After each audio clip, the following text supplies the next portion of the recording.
मैनू शौक मदीने जावण दा मेरे दिल विच हसरत होर नहीं।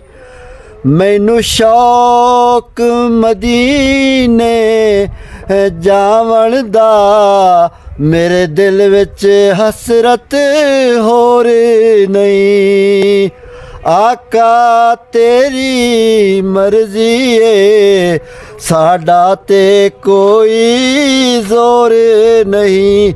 सारे बिरार रल मिल के हथ उठा के ये दुआ करो बई अल्लाह ताला अपने रोज़ा मुबारक ते रोज़ा रसूल ते हाज़री दा शरफ अता फरमाए ते ये तुसां बिरावां दी बदौलत होना है, क्योंकि आने ना भी दुआ फकीरां ते रहम अल्लाह। तुसी दुआ करसो ते अल्लाह ताला मेरी सुन लैसी।